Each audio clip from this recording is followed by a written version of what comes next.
ఇటీవల కురిసిన వర్షాలకు అక్కడక్కడ చీడపీడలు ఆశించి తీవ్రంగా ఇబ్బంది పెడుతున్నాయి.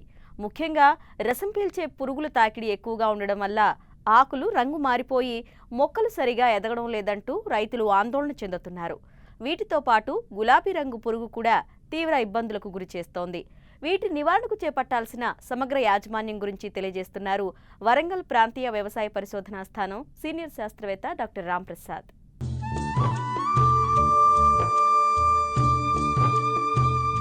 ఈ ఏడాది సకాలంలో వర్షాలు కురిశాయి. అందుకు తగ్గట్టుగానే సమయానుకూలంగా రైతులు పత్తిని విత్తారు. తరువాత వర్షాలు లేకపోవడంతో 20 రోజుల పాటు పంట బెట్టకు గురైంది. దీంతో రైతులు తీవ్ర ఆందోళనకు గురయ్యారు. అయితే ఇటీవల కురిసిన వర్షాలకు పంట పునరుజ్జీవం పోసుకున్నాయి. ప్రస్తుతం 60 నుంచి 70 రోజుల దశలో పంట ఉంది. ముందుగా విత్తుకున్న రైతుల పొలాల్లో కాయలు కూడా ఉన్నాయి. ఈ దశలో రసం పీల్చు పురుగుల వలన పంటకు అధిక నష్టం జరుగుతుంది. ఇవి మొక్కల నుంచి రసం పీల్చడం వల్ల పెరుగుదల తగ్గిపోయి దిగుబడులపై ప్రభావం తీవ్రంగా ఉంటుంది. వీటి నివారణకు పాటించాల్సిన సమగ్ర యాజమాన్య చర్యల గురించి తెలియజేస్తున్నారు వరంగల్ ప్రాంతీయ వ్యవసాయ పరిశోధనా స్థానం సీనియర్ శాస్త్రవేత్త డాక్టర్ రాంప్రసాద్. ఈ సంవత్సరము పత్తి పంట చూసుకున్నట్టయితే మన తెలంగాణ రాష్ట్రంలో సుమారుగా 19.5 లక్షల హెక్టార్లలో విస్తీర్ణంలో విత్తుకోవడం జరిగింది. అయితే ప్రస్తుతం పత్తి పంట దశ చూసుకున్నట్టయితే సుమారుగా 60 నుండి 70 రోజుల దశలో ఉన్నది. కొద్దిగా ముందుగా వేసిన పత్తిలో ఆల్రెడీ మనకు కాయలు కూడా ఏర్పడడం అనేది గమనించవచ్చు. అలాగే కొన్ని చోట్ల ఏంటంటే ఇప్పుడిప్పుడే పూత దశలో రావడం జరిగింది. అయితే ప్రస్తుతం పత్తి పంట ఈ పూత దశలో ఉంది కాబట్టి మరి ప్రస్తుతము ఉన్న వాతావరణ పరిస్థితుల దృష్ట్యా చూసుకున్నట్టయితే ముఖ్యంగా మొన్నటి వరకు వర్షాలు, ఆ తర్వాత అధిక ఉష్ణోగ్రతలతో బెట్ట వాతావరణం వల్ల మనకు ప్రస్తుతం చూసుకున్నట్టయితే పత్తిలో ముఖ్యంగా రసం పీల్చే పురుగుల్లో ఈ తామర పురుగు ఒకటి, అలాగే పేనుబంక, తర్వాత పచ్చదోమ ఉధృతి అనేది కనబడుతున్నది. అయితే వీటితో పాటు ఏంటంటే మనకి గులాబీ రంగు కాయతొలుచు పురుగు అనేది గత నెలలో చూసుకున్నట్టయితే ఎక్కడైతే ముందుగా వేసిన పత్తిలో ఫ్లవరింగ్లో గులాబీ రంగు కాయతొలుచు పురుగు అనేది అక్కడక్కడ గుడ్డి రూపంలో కనబడడం జరిగింది. బట్ ఇప్పుడు ప్రస్తుతం అయితే ఎక్కడ కూడా ఇంకా చాలా రేర్గా ఈ గుడ్డి పువ్వు రూపంలో గులాబీ రంగు యొక్క కాయతొలుచు పురుగు యొక్క ఉధృతి అనేది మనకు కనబడుతుంది. సో దానికి గాను కూడా మనము లింగాకర్షక బుట్టలు పెట్టుకోవాలని చెప్పి రైతులను ఎప్పటికప్పుడు అప్రమత్తం చేస్తున్నాము.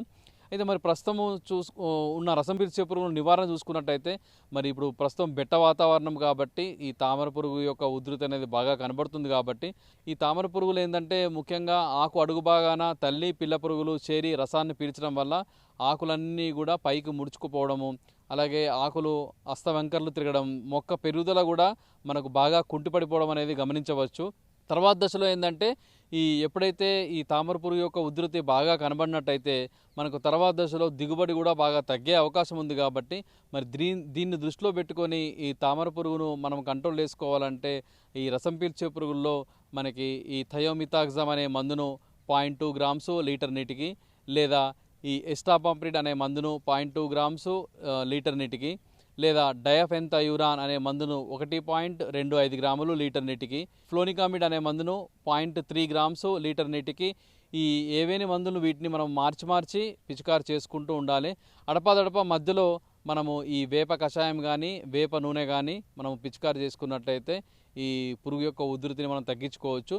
తర్వాత ఏంటంటే ఇప్పుడు పచ్చదోమ అలాగే పేనుబంక కూడా కనబడుతుంది. కాబట్టి మరి రెండింటి నివారణకు ముఖ్యంగా ఏంటంటే ఈ పచ్చదోమ వల్ల ఆకులు డొప్పలుగా మారి మరి తర్వాత ఏంటంటే ఎర్రగా ఎరుపు రంగులో మారి ఆకులు కూడా రాలిపోవడం జరుగుతుంది.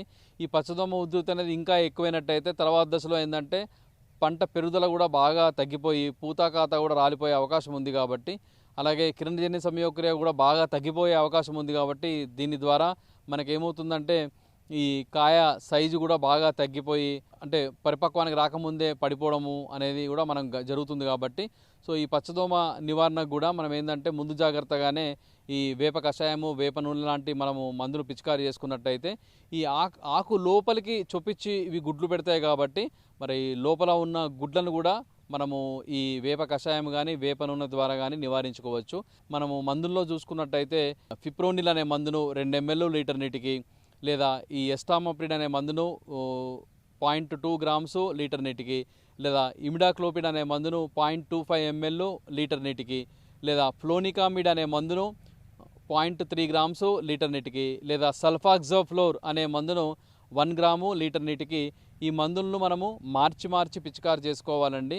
ఎందుకంటే రసం పీల్చే పురుగులను ఒకే మందును మనము 2-3 సార్లు వరుసగా వాడినట్టయితే ఈ పురుగుల్లో రోగనిరోధక శక్తి అనేది కూడా అభివృద్ధి చెంది మనకు ఈ పురుగును కంట్రోల్ నివారణ అనేది ఇబ్బందికరంగా మారే పరిస్థితి ఉంది. కాబట్టి సో ఈ రసం పీల్చే పురుగులను మనము కంట్రోల్ చేసుకోవాలంటే మందులను మార్చి పిచికారి చేసుకుంటూ అడపాదడప ఈ వేప కషాయం కానీ వేప నూనె లాంటి మందులను కంపల్సరిగా కలిపి పిచికారి చేసుకోవాలి.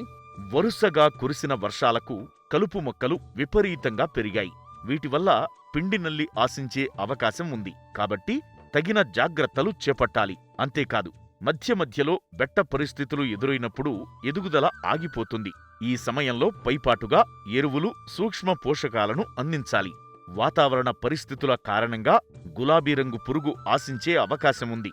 రైతులు ముందస్తుగా తగు జాగ్రత్తలు తీసుకోవాలి. ఈ కలుపు సమస్య ముఖ్యంగా వయ్యారబామ కానీ తుత్తూరుబెండ లాంటి కలుపు మొక్కలు కూడా బాగా పెరగడం వల్ల ఈ పిండి నల్లి కూడా ఆశించే అవకాశం ఉంది. కాబట్టి ఈ కలుపు మొక్కల ద్వారా సో మరి పిండి నల్లి ఎక్కడైతే కనబడుతుందో దాన్ని మనం అక్కడ చేత్తోనే నులిపేయడము, లేదా అంటే బాగా మొక్కల మీద ఆశించినట్టయితే ఆ మొక్కలను తీసి నాశనం చేయడము అనేది చేయొచ్చు. లేదా చాలా చోట్ల అక్కడక్కడ కనపడుతుంది అంటే మనము ఈ రసాయన మందుల్లో కూడా ఈ ప్రొఫెనోఫాస్ అనే మందును 3 ml లీటర్ నీటికి, ఈ ప్రొఫెనోఫాస్తో పాటు మనకు శాండోవిట్ కానీ ధనువిట్ కానీ మనకు మార్కెట్లో గమ్ము దొరుకుతుంది. సో దాన్ని 1 ml లీటర్ నీటికి కలుపుకొని పిచికారి చేసుకోవాలి. లేదు అంటే మనం ఇంట్లో వాడుకునే సర్ఫ్ పౌడరు 1 గ్రాము లీటర్ నీటికి కలిపి కూడా పిచికారి చేసుకున్నట్టయితే ఈ పిండి నల్లిని మనము ఈజీగా నివారించుకోవచ్చు. అలాగే ఏంటంటే మనకు ఈ పంట పూత దశలో ఉంది కాబట్టి మరి ఇప్పుడిప్పుడే వర్షాలు పడుతున్నాయి, మధ్యలో బెట్ట వాతావరణం కూడా వస్తుంది. కాబట్టి మరి గులాబీ రంగు కాయతొలుచు పురుగు ఆశించే అవకాశం ఉంది. కాబట్టి మరి ముందస్తుగా ప్రతి ఒక్క రైతులు కూడా ఎకరానికి కనీసం ఒక 4 లింగాకర్షక బుట్టలు పెట్టుకొని పురుగుపై ఎప్పటికప్పుడు నిఘా పెట్టుకున్నట్టయితే మనకి ముందు జాగ్రత్తగానే ఈ గుడ్డి పూల దశలోనే మనం గుడ్డి పూల్లో ఏరేసి నాశనం చేసినట్టయితే చాలా వరకు ఈ పురుగు యొక్క ఉధృతిని, వ్యాప్తిని కూడా మనం తగ్గించుకునే అవకాశం ఉంది. అలాగే ఈ ఉధృతిని బట్టి ఒకవేళ గుడ్డి పూలు బాగా కనబడుతున్నట్టయితే వాటిని ఏరివేసి నాశనం చేయడము ఎప్పటికప్పుడు. తర్వాత ఏంటంటే రసాయన మందుల్లో కూడా ఈ గుడ్లను చంపే శక్తి ఉన్న మందులను మనం పిచికారి చేసుకోవాలి. వాటిలో మనకి ప్రొఫెనోఫాసు 2 ml లీటర్ నీటికి, లేదా థయోడికార్బ్ అనే మందును 1.5 గ్రాములు లీటర్ నీటికి, లేదా క్లోరోపైరిపాస్ అనే మందును 2.5 ml లీటర్ నీటికి కలిపి మనము ఈ సాయంత్రం వేళలో పిచికారి చేసుకున్నట్టయితే ఈ గులాబీ రంగు కాయతొలుచు పురుగు యొక్క గుడ్లను కూడా మనము చంపుకునే అవకాశం ఉంది.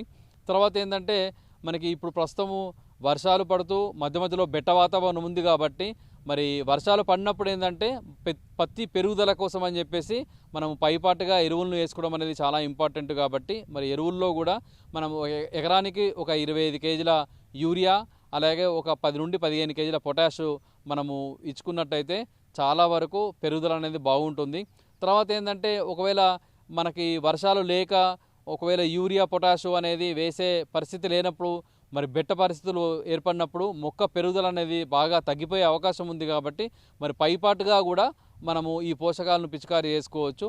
ముఖ్యంగా ఇప్పుడు పోషకాలను పిచికారి చేసుకోవాలి అనుకుంటే మనము ఈ 3 పంతొమ్మిది ఒక 10 గ్రాములు లీటర్ నీటికి, అలాగే ఈ సూక్ష్మ పోషకాల మిశ్రమాన్ని అంటే మనకు మార్కెట్లో గ్రోత్, ఫార్ములా 1, అగ్రోమిన్ మ్యాక్స్ అని చెప్పి మార్కెట్లో దొరుకుతున్నాయి. కాబట్టి వీటిని కూడా మనం 5 గ్రాములు లీటర్ నీటికి కలిపి మనం పిచికారి చేసుకున్నట్టయితే అటు సూక్ష్మ పోషకాల నివారణతో పాటు ఈ ఎన్పికే లోపాలు కూడా అంటే నత్రజని, భాస్వరం, పొటాషియం సంబంధించిన లోపాలు కూడా ఉండకుండా మనకేంటంటే పంట పెరుగుదల కూడా ఎటువంటి ఇబ్బంది లేకుండా మా పెరుగుదల అనేది నార్మల్గా ఉంటుంది. కాబట్టి సో ఇలాంటి బెట్ట వాతావరణ పరిస్థితుల్లో పోషకాలను మాత్రం అడపాదడప మనం పిచికారి చేసుకోవాలి.